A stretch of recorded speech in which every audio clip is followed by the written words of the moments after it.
안녕하세요. 백두산 금융연구소의 백두산입니다. 10월 5일 목요일 아침 9시 20분입니다. 미국과 유럽 증시는 상승 마감했습니다. 상승으로서의 큰 의미는 없습니다. 하락이 둔화됐다 정도로 보시는 게 좋을 것 같고요. 다만 나스닥은 해석이 달라져야 됩니다. 나스닥은 지금 하락 추세가 아니거든요. 지 혼자. 전 세계에서 유일하게 지 혼자 하락 추세가 아니기 때문에 얘 같은 경우는 어젯밤에 또 굉장히 강하게 올라왔어요. 그래서 전일 하락을 거의 되돌리고 있는데 그런 모습이라면은 나스닥은 좀 탄력적인 반등을 할 의지를 보이는 좀 의미 있는 매수세가 등장했다라고도 볼 수가 있겠습니다. 나스닥만 해석이 달라요. S&P, 유럽 증시, 일본 증시, 다른 세계 증시는 전부 다 일단 의미 없는 그냥 그런 하락이 둔화됐다 이렇게만 볼 수 있는 겁니다. 나스닥은 근데 좀 의미 있는 반등, 의미 있는 매수세 이렇게 이야기할 수 있는 정도예요. 그래서 어젯밤에 일단 어떤 일들이 있었냐? 일단 표면적인 거를 생각을 하자면은 고용지표가 발표됐죠. 고용지표가 발표됐는데 예상치를 크게 하회했어요. 야, 고용시장이 안 좋다. 드디어 경제가 안 좋아지나? 라는 생각을 시장이 한 거죠. 그러면서 금리가 떨어지고 달러가 떨어지고 그러면서 주식시장의 부담을 좀 덜어줬습니다. 그래서 상승 마감했다라고 볼 수가 있겠습니다. 여기 ISM 비제조업 지표도 이후에 발표가 됐는데요. 이건 또 생각보다 굉장히 좋게 나왔거든요. 미국 경제 좋다라는 그런 인식이 조금 좀 있긴 있었는데 순간적으로 이런 것들을 보고 근데 다른 지표들 보면 약간 지난번 값보다 둔화되는 이런 모습들도 좀 보이긴 했습니다. 일부 지표가 예상치를 상회하긴 했지만요. 그래서 야 그래도 서비스업은 튼튼하구나라는 그런 인상을 좀 주긴 줬는데 그래서 어제 미국 증시는 이 지표 발표되고 나서 상승을 좀 잠시 되돌리다가 그러고 나서 다시 올라갔습니다. 이 지표는 그다지 영향을 좀 미치지 못한 걸로 생각을 하시면 되겠어요. 어젯밤은 그냥 이제 이렇게 생각하시면 됩니다. 여러 가지 표면적인 이런 재료들이 있었지만 그냥 기술적인 이유 때문에 올랐다라 생각하시면 돼요. 그 전날 움직임이 워낙 격했잖아요. 그죠? S&P가 급락한 거라든가 한국 증시가 급락한 거라든가 금리가 급등했다라든가 달러가 급등했다라든가 이런 급한 움직임들에 대한 되돌림이 어제 나타났다라고 생각하시면 됩니다. 어제 제 생각엔 그래요. 굳이 이런 지표들이 없었더라도 어제는 그냥 시장은 올랐을 거다. 주식시장은 오르고 금리는 떨어졌을 거다라고 생각을 합니다. 지금은 변동성이 워낙 큰 시장이라서 어떤 투기적인 게 기술적인 요인이 시장을 크게 좌우하는 그런 모습이 나타나고 있다라고 보시는 게 더 설명이 좀 잘 될 것 같아요. 이런 지표들의 영향도 물론 있지만 이런 지표들의 영향은 좀 얼마 안 되는 것 같고 지금은 투기적인 요인이 굉장히 크게 작용하고 있다라고 보는 게 더 좀 설명력이 높을 것 같다라는 이야기 좀 드려봤습니다.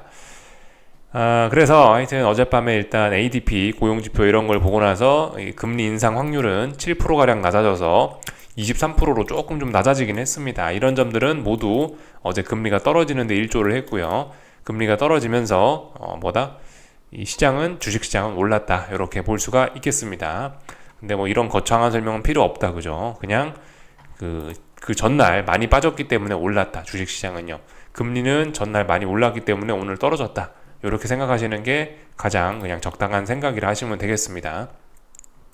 그래서 어젯밤 있었던 일들 조금 자세히 살펴보면요. 미국 증시 시작부터 강했고 ISM 그 비제조업 지표 나오고 조금 좀 상승이 둔화가 됐었으나 그냥 오르는 척하고 올랐다 이렇게 보시면 되겠고요. 여기서도 좀 잘 우리가 봐야 되는 게 가는 놈만 갑니다. 러셀 지수는 못 가요. 러셀 지수 이런 거는 답이 없고 나스닥만 갑니다. 나스닥과 IT 빅테크가 강하게 시장을 끌고 올라가고 있는 그런 모습입니다. 금리가 떨어졌으니까요. 그죠?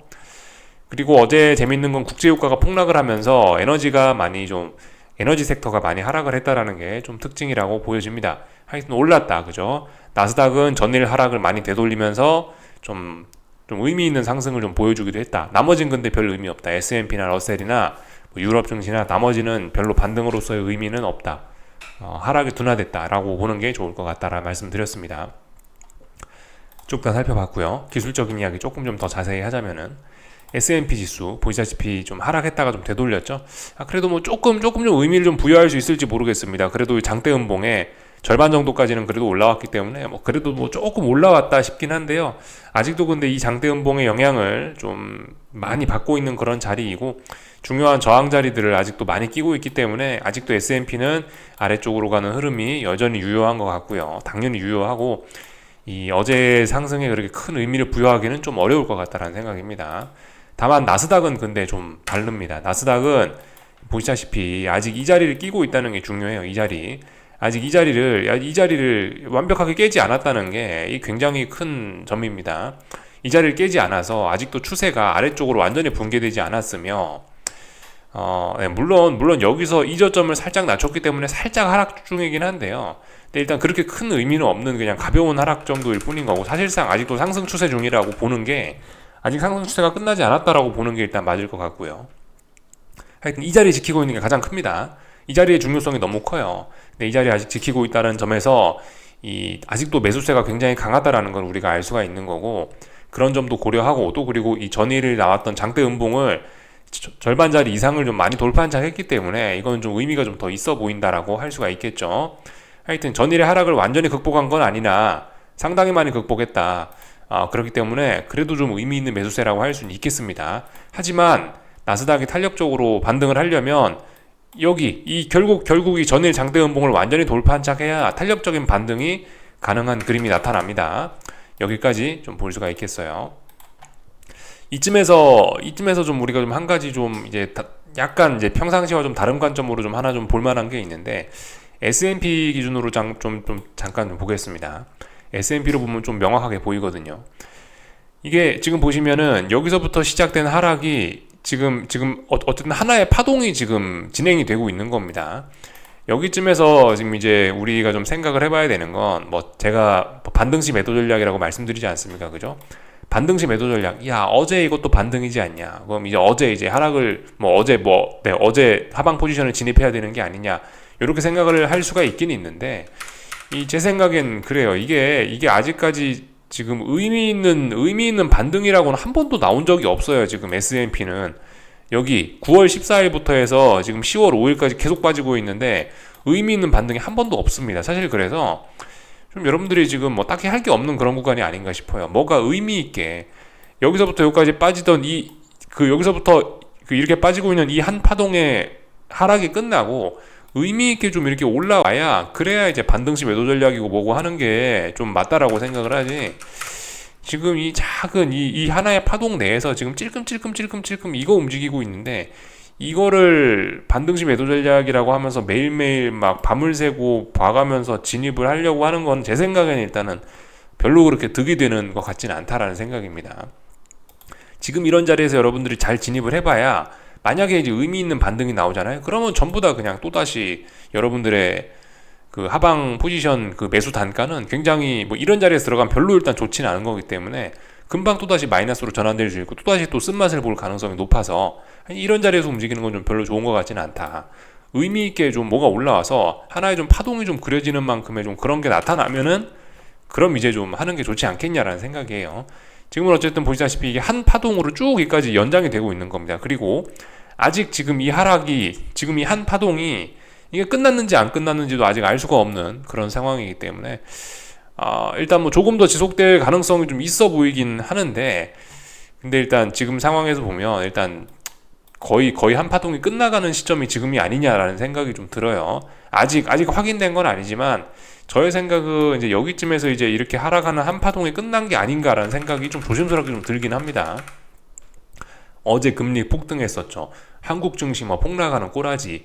또 하여튼 엔화, 또 일본 정부 당국에서 엔화 시장 개입했죠. 이런저런 여러 가지 점들을 좀 생각을 해보면은, 최근에 시장 반응이나 이런 걸 생각을 해보면은, 어제 또 변동성이 많이 터진 거, 이런 것들을 생각을 해보면, 어쨌든 이 정도쯤에서 근데 한 파동이 지금 끝났을 가능성은 좀 있지 않을까라는 생각이 들어요. 본격적인 반등을 이제 좀 기대해도 되는 시점이 아닌가라는 생각 정도는 있는데요. 근데 아직까지 말씀드렸다시피 의미 있는 매수세는 등장하지 않았습니다. 그냥 이쯤에서 그냥 하락 파동이 하나 끝나지 않았을까라는 그런 이제 어떤 심증적인 증거들이 좀 이제 하나씩 등장하고 있는 거죠. 그죠? 말씀드렸던 거. 엔화를 개입을 했다라든가, 시장의 변동성이 유달리 확대가 됐다라든가, 익스트림 피어까지 지금 심리 지수가 떨어졌다든가, 이런 점들 고려해보면은 이쯤에서 하락이 한 파동이 끝난 게 아닌가라는 심증 정도는 좀 가지게 됩니다. 그래서 여기까지 좀 말씀을 드렸고요. 하여튼 좀 천천히 하시는 게 좀 좋을 것 같아요. 지금 제가 어제 이거 보여드렸던 거죠. 어제 주봉입니다. 어제 보여드렸던 그 주봉인데, 이 보시면은 고점이 낮아지는 경우들이 이렇게 있는데, 이 고점이 낮아지는 거 이거 한두 번 테스트하는 게 아니라고요. 그죠? 진정으로 아래쪽으로 갈 생각이 있으면 고점이 낮아지는 이런 테스트 과정을 여러 번 거칩니다. 그렇기 때문에 이 여러 번 거친다는 이야기는 뭡니까? 여러분들이 하방 진입하고 싶으면 이런 기회들이 몇 번 더 있을 수 있다라는 거거든요. 지금 주봉상으로 보시면 S&P 한 번, 두 번 확인한 거죠. 한 번 정도는 더 확인할 수도 있다라고 좀 생각하시는 게, 그죠? 근데 뭐 그런 생각 충분히 할 수 있는 것 같아요. 그렇기 때문에 아직도 기회는 있다, 그죠? 이렇게 생각하시는 게 좋아요. 하여튼 기회는 언제든지 많이 줍니다. 시장이 기회는 여러분들한테 충분히 주는데, 문제는 이제 그 순간만 되면 내가 생각을 바꿔 먹잖아요. 그죠? 그게 기회가 아니고 위기라고 인식해갖고 여러분들이 기회를 걷어 차버리는 게 이제 언제나 그 본인의 문제죠. 시장은 언제나 기회를 줬거든요. 언제나 하여튼 기회는 준다. 그래서 하여튼 뭐 지금 빠지고 있는데 나는 뭐 아무것도 안 하고 있다. 뭐 이런 식으로 손가락 빨고 있다 하면서 거기에 뭐 조바심 내고 그럴 거는 아닌 것 같습니다. 어제도 말씀드렸다시피 이 배짱 부리는 게 좀 필요해요. 난 네가 그 가격까지 안 오면 안 산다. 나는 뭐 그 가격에 진입할 바에 안 한다. 이런 생각을 가지는 게 좀 좋을 것 같습니다. 그래서 여기까지 좀 말씀을 좀 드려봤어요. 그래서 뭐 쭉 그 파동에 관련된 점을 좀 말씀을 좀 드려봤고, 근데 이제 나스닥은 좀 재밌긴 합니다. 나스닥은 지금 꼬라지면요, 여기서부터 여기까지 이미 파동이 하나 끝났다라고 보는 게 좀 맞지 않을까 싶습니다. 파동이 하나 끝나고 여기서부터 지금 이제 어쨌든 여기서부터 여기까지 반등 같지도 않지만 어떤 좀 그냥 의미 있는 반등이 아니고 그냥 어떤 그 기간적으로 쉬어가는 그런 기간 조정이라고 표현하는 게 맞겠죠. 요까지 빠졌다가 요까지밖에 못 올라오고 여기서 그냥 옆으로 기어가는 모습이니까 어떤 기간 조정의 모습을 좀 보이고 있는데요. 어쨌든 나스닥 같은 경우는 근데 해석이 좀 달라질 수도 있긴 있습니다. 너무 오랫동안 안 빠졌기 때문에 얘 같은 경우는 지금 보시면은, 그죠? 하나의 파동, 어떤 하나의 하락 파동이 끝나고 지금 두 번째 파동을 준비하는 뭔가 좀 그런 게 아닌가라고 좀 생각할, 그렇게 해석할 여지가 있죠. 지금 보시면 저점이 미세하게 여기하고 비교해 보시면 조금 높아지고 있긴 하거든요. 그래서 이런 것들을 보면은 하여튼 나스닥은 분명히 좀 해석이 좀 달라져야 되는 게 맞습니다. 그래서 일단 여기까지 좀 살펴봤습니다. 그리고 뭐 다른 것도 좀 봐야 되겠죠. 다른 것들 뭐 보면 다 근데 뭐 정상적으로 움직이고 있습니다. 특별히 이상한 거 없어요. 빅스 잘 올라가고 있는데 20이란 중요한 저항이 있기 때문에 20 여기죠. 20 여기 중요한 저항이 있기 때문에 여기 상승이 둔화된 거다. 아직도 상승 중, 눌림 진행 중이고 잘 올라가고 있는 중인 거 맞죠? 특별히 이상한 거 없고요.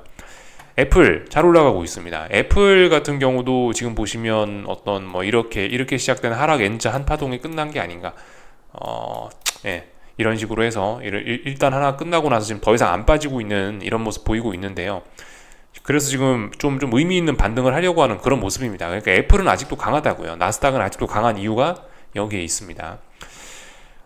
그래서 아직 애플 같은 경우는 여길 넘어서진 못해서 아직까지는 그냥 뭐 가벼운 반등에 불과하나 별 의미 없는 반등에 불과하나 오늘 밤이 애플 입장에서는 중요한 자리가 되겠죠. 애플 입장에서는 이 자리를 3거래일 동안 저항을 소화했는데 빨리 넘어가야 됩니다. 갈 거면. 근데 여기 오늘 3거래일 동안 저항 소화했는데 못 간다. 오늘 밤에 못 간다. 그래서 다시 떨어진다. 그럼 분위기 다시 더러워지는 겁니다. 그죠? 그럼 다시 여기까지 올라갔던 반등이 끝나고 또 아래쪽으로 가는 건가? 라는 그런 가능성이 열리게 돼요. 애플 입장에서는 오늘 밤이 중요한 날이 되겠습니다. 그리고 그죠? 독일 증시, 유럽 증시 좀 잠깐 보겠습니다. 유럽 증시 같은 경우는 잘 빠지고 있죠. 유럽 증시 같은 경우는 뭐 의민 지지력 그런 거 없습니다. 나스닥만 지금 강한 거예요. 독일, 미국, 독일, 한국 다른 나라들은 그런 거 없습니다. 잘 빠지고 있는 거예요. 다만 너무 단기적으로 낙폭이 강하기 때문에 이 장중에 양봉을 달고 좀 올라온 것 뿐이지 이게 의미 있는 반등 이런 거 아닙니다. 이런 건 아래쪽으로 그냥 잘 빠지고 있는 그런 거죠. 그래서 뭐 여기까지 다 같이 잘 빠지고 있다. 이게 이제 의미 있는 지지력이 될 거면 오늘 밤에도 이제 아마 지지력 테스트 할 거거든요. 이렇게 아래쪽으로 내려오면서 그 지지력 테스트 하는데 오늘 밤에도 여기를 지키고 올라가면 그럼 이제 좀 의미 있는 지지력이 될 수 있습니다. 아직은 잘 빠지고 있는 겁니다. 근데 보시면 독일 증시도 여기 지난번 어떤 직전 저점 자리 여기 지지력들이 있죠. 지금 여기에 걸려 있는 거예요. 여기에 영향력을 받아서 하락이 둔화된 거다라고도 볼 수 있습니다. 하여튼 이래저래 지금 당장은 특별한 이슈가 없으면 급락하는 게 좀 지금은 하락 속도가 둔화되는 게 자연스러운 그런 상황입니다. 그래서 일단 여기까지 살펴봤고요.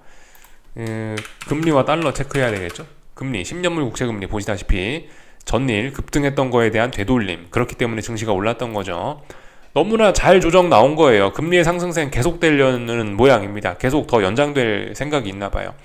한 번에 확 급등하면서 상승 에너지가 소진이 돼야 되는데, 보시다시피 하루 오르고 하루 조정 나오고, 하루 오르고 하루 조정 나오고, 하루 오르고 이틀 조정 나오고, 이틀 오르고 하루 크게 조정 나오고, 너무나 상승 에너지를 잘 충전해 가면서 무리하지 않고 차분히 잘 오르는 모습입니다.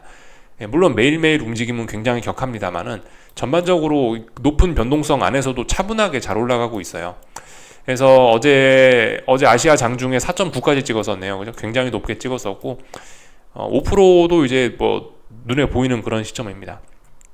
문제는 얘의 상승세가 지금 계속해서 지금 보이고 있다라는 거, 그죠?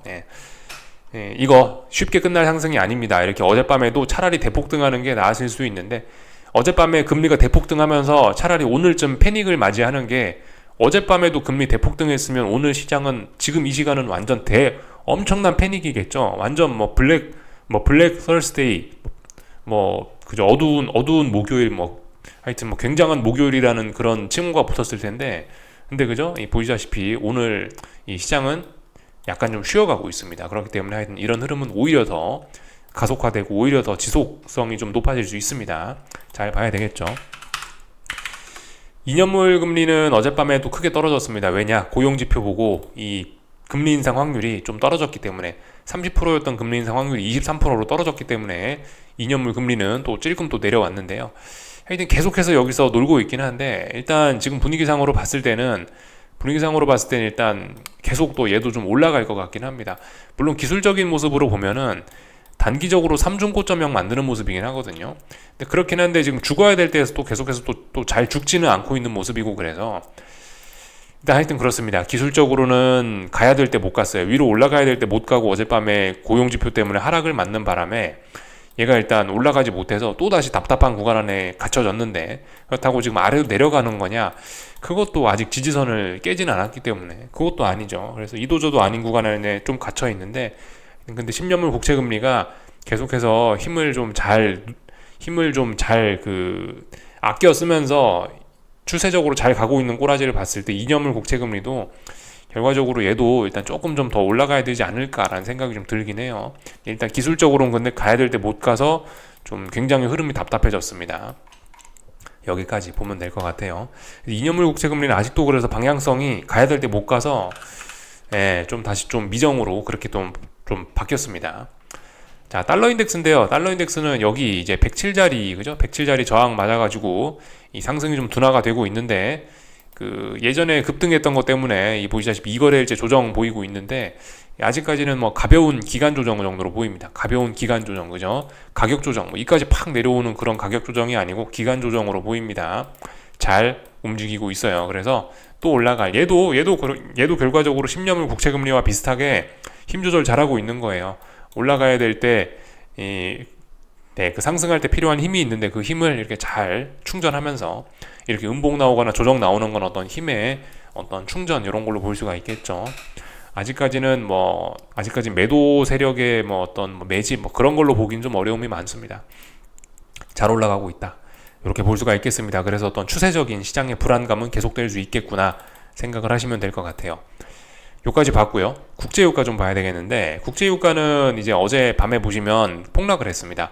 어젯밤에 5% 넘게 폭락을 해가지고 국제유가가, 이것도 사실 증시 상승에 큰 도움을 줬겠죠. 그래서 어제 에너지 섹터가 급락을 하긴 했는데요. 그래서 89달러를 붕괴시켰습니다. 89달러 붕괴시키면서 이렇게 되면 이제 어떤 의미냐, 이렇게 되면 지금 장대 음봉의 의미는, 나 이제 본격적으로 하락하겠어, 이제 상승은 끝났어, 이제 이렇게 됐으면 다시 여기 90 몇 달러 자리에 있는 이런 고점은 넘기지 못할 거야 라고 해석하는 게 맞을 텐데요. 일단 이렇게 보는 게 일단은 좀 정석적일 수 있습니다. 89달러를 붕괴시켰기 때문에. 근데 일단 저는 약간 좀 다른 생각이 좀 들긴 하거든요. 지금 일단 보시다시피 워낙 탄탄한 상승 추세를 유지하고 있던 국제 유가예요. 워낙 탄탄하게 상승을 하고 있었는데, 얘가 이제 지난번에 여기서 오버슈팅 한번 주고 나서 결과적으로 어제 언더슈팅까지 좀 이끌어냈다라고 좀 보여주거든요. 상승 추세에 걸맞지 않는 엄청난 언더슈팅을 보여줬는데, 이 언더슈팅은 물론 이제 89달러를 깼기 때문에 해석을 하자면은 이런 자리들을 이제 다음에 고점 못 넘긴다라고 우리가 좀 생각을 할 수 있겠는데, 근데 일단 뭐 저의 생각은 그렇습니다. 지금 너무 언더슈팅이 좀 심해가지고 이게 완전히 하락 추세로 전환돼가지고 계속 하락을 이어가고 싶으면 하락 에너지를 또 아껴 써야 되겠죠. 근데 약간 좀 어젯밤에 좀 너무 지나치게 좀 무리한 게 있지 않냐라는 생각이 들어요. 지나친 대폭락 아니냐. 그래서 이것도 사실 일단은 검증을 해봐야 되는데, 이것도 약간 너무 언더슈팅이 아니냐. 지난번에 오버슈팅이 나와서 시장이 이렇게 꺾였던 것처럼 이거는 또다시 또 큰 상승을 부르려고 하는 언더슈팅이 나온 것이 아니냐라는 생각이 좀 개인적으로 듭니다. 지난번에 강력한 매수세를 고려해보면은 이거는 좀 오히려 지금까지 숨겨져 있던 국제유가의 상승세, 어떤 국제유가의 매수세를 더 부채질하는 그런 폭락이 나온 것이 아니냐라는 생각이 좀 들어서요. 확인은 좀 해볼 필요가 있다라고 봅니다. 일단 정석적인 해석은 언더슈팅이라기보다는 그냥 이제 앞으로 추세적인 전환을 의미하는 음봉이긴 한데, 검증의 필요성은 좀 충분히 있을 것 같아요. 여기서 안 빠지고 오늘 되돌리고 내일 되돌리고 이런 식으로 해서 다시 89달러를 금방 회복해 준다면은 이거는 언더슈팅으로 해석이 되면서 국제유가의 상승 목표치는 더 열릴 수도 있다. 그래서 언더슈팅인지 아닌지 한 몇 거래일 정도, 2, 3거래일 정도는 확인해 볼 필요가 있지 않겠냐 싶습니다. 일단 여기까지 좀 말씀을 좀 드려봤습니다. 그래서 어젯밤엔 증시의 모든 게 우호적이었죠. 그죠? 국제유가 떨어지고 달러 떨어지고 금리 떨어졌으니까 모든 게 우호적이었어요. 그래서 증시는 올랐다 라고 볼 수가 있겠습니다. 근데 기술적인 이유가 더 큰 것 같다. 그죠? 투기적인 이유. 그 전날 워낙 급격하게 움직였으니까, 그러니까 어젯밤은 되돌림이 나타난 거다. 이렇게 보는 게 좋을 것 같긴 합니다. 일단 근데 개인적으로 일단 이런 모습들을 봤을 때 일단은 저의 느낌은 그래요. 저의 느낌은 일단 여기서부터 시작된 이 하나의 하락 파동은 여기쯤에서 일단 일단락되고 이제는 좀 의미 있는 반등이 나타나는 게 아니야? 라는 생각이 좀 들긴 합니다. 의미 있는 반등이 나타나는 거를 좀 기대할 수 있는 그런 시점이 아닌지 싶습니다. 근데 말씀드렸다시피 아직 의미 있는 매수세를 보인 건 나스닥밖에 없기 때문에 여기다 상승 베팅을 하고 그런 거는 아직까지 근거가 없고 위험한 거다라는 겁니다. 또 그리고 반등시 매도 전략 좋은데요. 좀 의미 있는 반등이 좀 나올 때까지 좀 기다리거나 하는 게 좋지 않을까. 분명히 지금 상반기 내내 증시가 엄청난 강세장이었습니다. 7월 달까지 증시가 올랐잖아요. 그러다 이제서야 하락으로 좀 전환을 하고 있는 그런 시점인데, 그렇기 때문에 좀 한번 의미 있는 꿈틀이 분명히 있긴 있을 것 같다라는 생각이 듭니다. 지금 그래서 그 심리도 단기적으로 좀 너무 많이 차갑게 식어버렸고요. 그래서 좀 단기적인 좀 어떤 그런 반등이 나오지 않겠냐. 변동성이 확대가 돼 있잖아요. 변동성이 이렇게 확대가 돼 있기 때문에 이런 상황에서 탄력적인 반등이 안 나오는 게 오히려 좀 이상하지 않나 라는 그런 일단 막연한 생각은 갖고 있습니다. 근데 여기서 잘 들으셔야 되는 게, 이거는 어디까지나 막연한 생각입니다. 반등이 올라올 거야 라고 하는 그냥 막연한 저의 기대감인 거고요. 아직까지 확인은 되지 않았습니다. 그래서 몇 거래일 정도 확인은 필요한 거예요. 그죠? 앞으로 움직임이 중요합니다. 앞으로 오늘 밤에 미국 증시가 안 빠지고 뭐 그런 거를 이제 확인을 해야 이제 탄력적인 반등, 제가 생각한 그런 탄력적인 반등에 무게가 실리는 거죠. 아직까지는 그냥 개인적인 의견입니다. 그냥 그냥 뭐 막연한 생각에 불과한 거예요. 검증이 필요한 겁니다.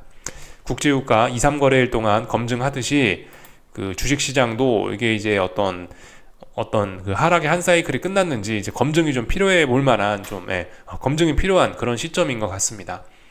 여기까지 쭉 다 살펴봤고요. 여기서 이제 약간 좀 살을 좀 덧붙여서 좀 이야기를 좀 더 몇 가지 좀 하자면은, 어젯밤 국제유가가 좀 크게 떨어졌죠. 그와 관련해 갖고 이제 지금 시장이 약간 좀 다른 생각을 하고 있다라는 걸 좀 우리가 생각을 해봐야 되겠는데요. 지금 보시면 이제 지금까지는 연착륙 기대감 그런 게 있었는데, 최근 이제 금리가 치솟으면서 사람들은 이제 다시 경기 침체 확률을 좀 높게 가격에 반영하기 시작하는 게 지금 나타나고 있습니다.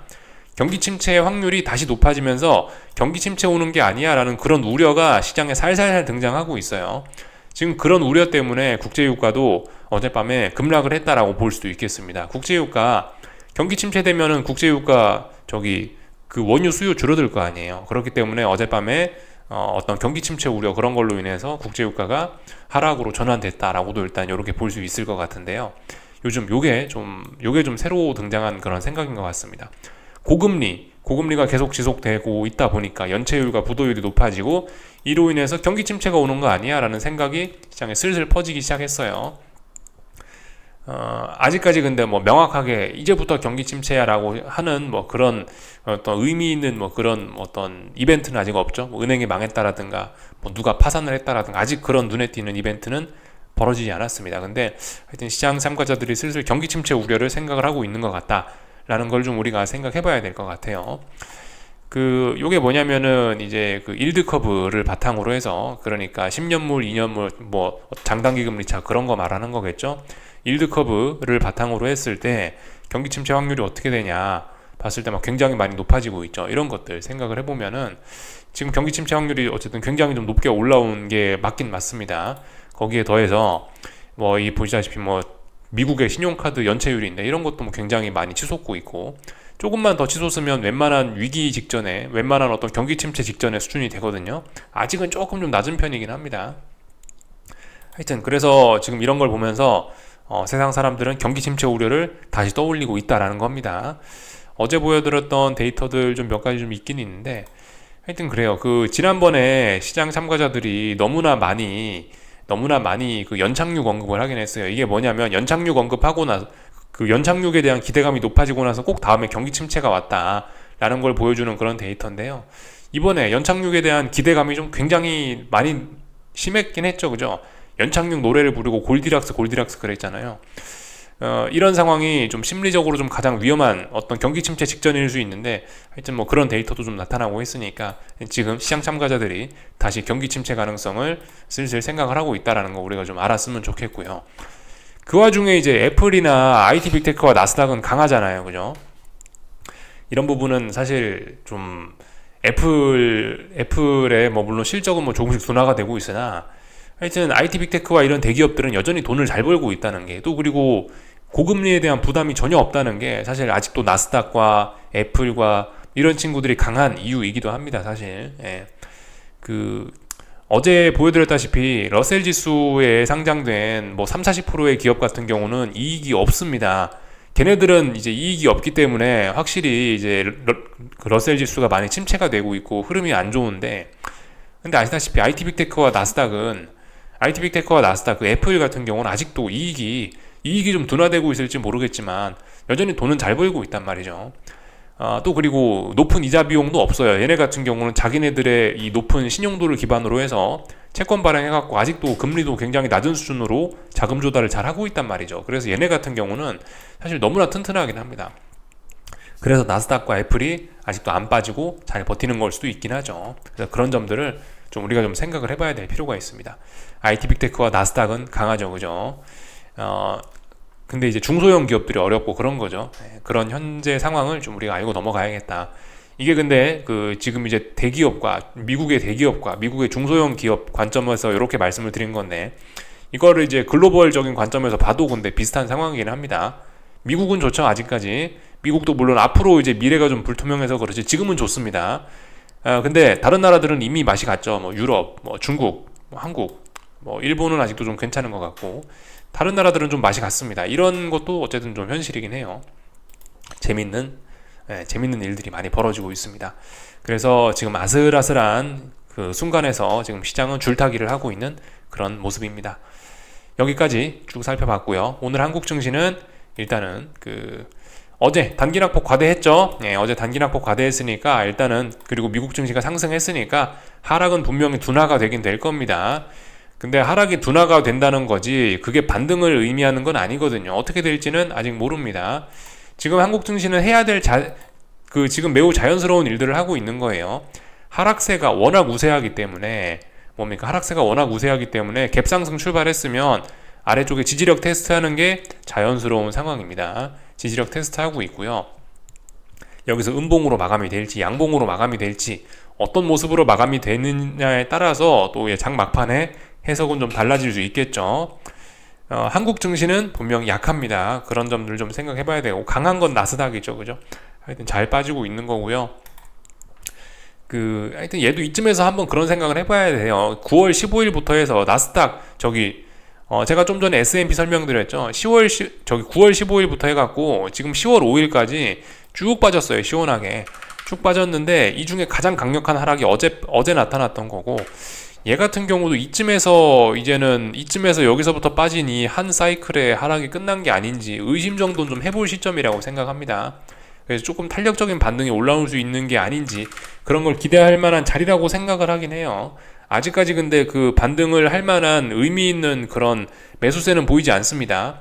오늘 뭐 그런 매수세가 등장할 수도 있지만 아직은 등장하지 않았어요. 네. 그래서 그런 점들 좀 잘 확인해 보시면 되겠고, 하여튼 그렇습니다. 오늘 그래서 어제 단기낙폭 과대이기 때문에 더 이상 이제 하락의 일단 속도는 좀 이제 둔화가 되고 있는 상황이고요. 아직까지는 의미 있는 매수세 보이지 않는다.